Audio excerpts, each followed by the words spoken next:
अनंत ध्यान योग से निरंतर चिंतन करके धारा। अब एक आदमी रुद्राभिषेक करवा, बड़ा बाबा देखा ना, आप लोग भी हुआ होगा, किन ऊँ का रस श्रृंगी से दूध डाला जाता है, लोटा से ढालिएगा, सबका सामान इसीलिए बना हुआ है, आप लोटा से ढालिएगा तो ज्यादा डरेगा ना, श्रृंगे जैसा थोड़ा थोड़ा नहीं निकलेगा। तो उसमें तो हो सकता है 10 किलो भी दूध 10 मिनट में कहीं साफ नहीं हो जाए, 5 मिनट में। अब मंत्र पढ़ना है अष्टाध्यायी किताब, उस हिसाब से गिरना चाहिए। तो अभिषेक का वही तरीका, ये नहीं कि एक बाल्टी क्यों उछल देना, धीरे धीरे धीरे।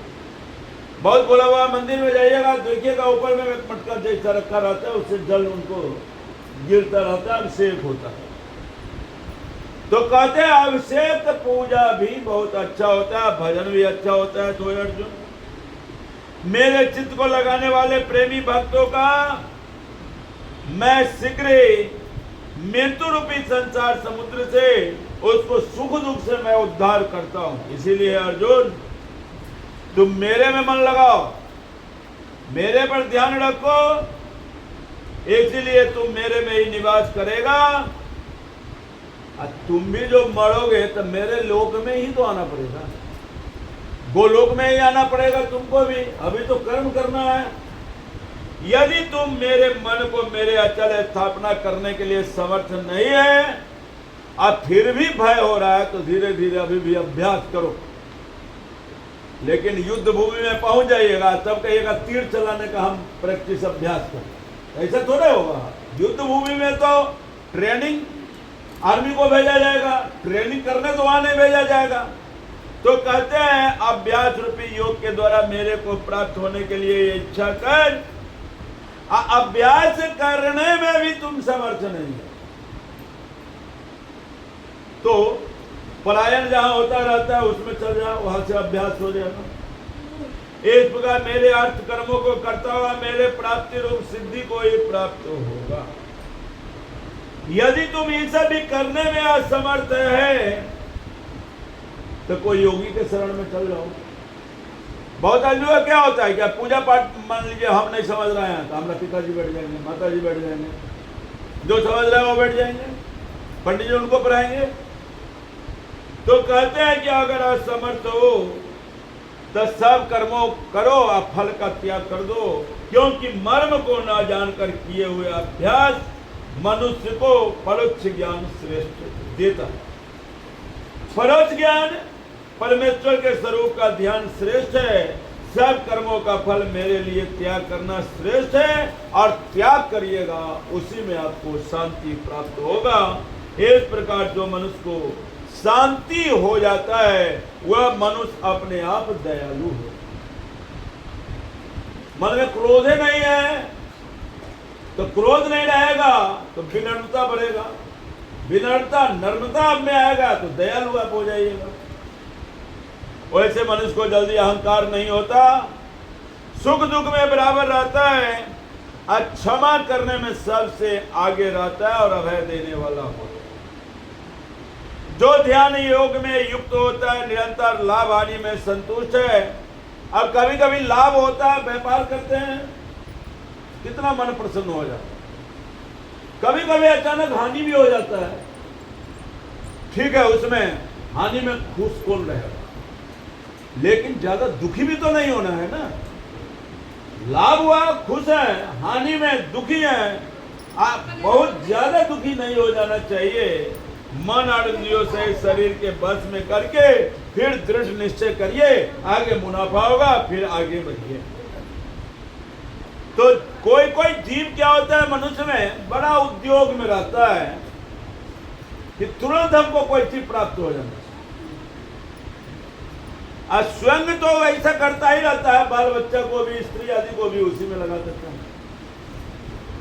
अरे हर्ष है या अमर्ष है, हर्ष होता है आप कोई चीज से खुश हो जाते हैं, यह हर्ष हो। लेकिन अमर्ष कहा जाता है कि दूसरा खुश है उसको देख के आप दुखी हो गए, तो ये अमर्ष, ये सबसे गलत काम। हर्षित होइए, लेकिन किसी को देख के अमर्षित मत होइए, दुखी मत होइए। अगर वो आगे बढ़ रहा है तो अच्छा बात है, और दूसरे को देख के अमर्ष की भावना आएगा, भय हो जाएगा आपको। बराबर दूसरे के विषय में जो मनुष्य सोचता रहता है, गीता कहता है, तो उसका अपना तरक्की रुक जाता है। तरक्की इसीलिए रुक जाता है कि ज्यादा समय आपका दूसरे के काम में चला जाता है। ये क्या कर रहा है, वो क्या कर रहा है, वो क्या कर रहा है, तो आपको भी जो करना है वो भी नहीं हो पाता। आप भी भगवान से कहिए, आप भी आगे बढ़िए। इसीलिए अमर्ष में मत रहिए, और कुछ प्राप्त नहीं होगा तो भयभीत हो जाइएगा।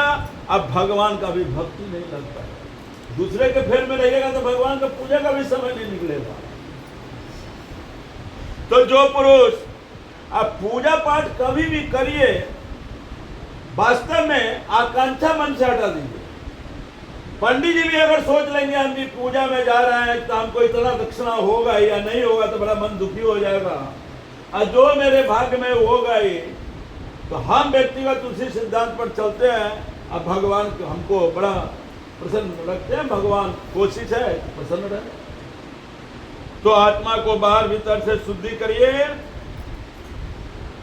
चतुर जरूर बनना चाहिए, दिमाग का तेज जरूर होना चाहिए। चतुर अर्थात जिस काम को आपको करना है वो काम होना आना चाहिए, नहीं तो किसी से गुरु ज्ञान ले लेना चाहिए, नहीं तो काम गड़बड़ हो जाएगा। और जो मनुष्य दुख के बाद सुख में आता है वो बड़ा त्यागी मनुष्य हो जाता है। किसी को देखते हैं जीवन में पहले खड़ के घर में रहा, खपरा घर में रहा, एल्वेस्टर फिट हो गया, मकान हो गया, वो धीरे धीरे जो बढ़ता है बड़ा उसका आत्मा प्रसन्न हो गया। लेकिन 4 तल्ला से जब 1 तल्ला पर हो जाएगा तो बड़ा दिक्कत होगा, स्वाभाविक है। तो मन वाणी शरीर द्वारा प्रारब्ध लोगों को प्राप्त होता है। धरती पर क्या है, सबको अपना अपना भोग हो, मकान, स्त्री, बाल बच्चा, ये सब प्रारब्ध से प्राप्त होता है। दूसरे का उदाहरण नहीं लेना चाहिए। जो न कभी हर्षित होता है, न दुख में दुखी होता है, न सोच करता है, न कामना करता है, उसका पूजा सबसे ज्यादा सफल होता है। जो पुरुष शत्रु मित्र में मान अपमान में बराबर है, परसों गर्मी जैसा था वैसा गर्मी आज भी है, कल लेकिन थोड़ा हवा चल रहा था, और कुछ महीना के बाद फिर सर्दी आएगा, तो सर्दी गर्मी में बराबर रखना है और द्वंद्व में नहीं पड़ना है। कभी कभी भगवान का जो स्तुति करते हैं आदमी, या कीर्तन भजन जो खूब करिएगा, उसमें भी बहुत लोग उनका निंदा करने लगते हैं, ये बड़ा पुजगरी बनेगा। और कहते हैं स्तुति आप करते हैं भगवान का, कोई निंदा करता है तो आप लड़िए मत उससे कि हमरा फन्ना काला काम पूजा करेगी तो तू हमरा पर नहीं करेगी। आप नहीं लड़िए, नहीं तो आपका पूजा बेकार हो जाएगा, निंदा करने दीजिए। और उसको भी आप मननशील में लाइए और अपना काम आप निरंतर करते रहिए। जिस प्रकार शरीर का निर्वहन होने में सदा संतुष्ट रहते हैं, शक्तिमान पुरुष मुझे प्रिय हो। इसीलिए शरीर में शक्ति का भी होना जरूरी है। बीमार पड़ने से पूजा पाठ में भी मन नहीं लगेगा, इसलिए सात्विक आहार जरूर करिए और शरीर स्वस्थ रहे तो अच्छा है।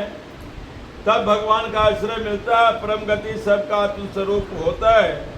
आप परम पूज्य समझकर विशुद्ध प्रेम से प्राप्त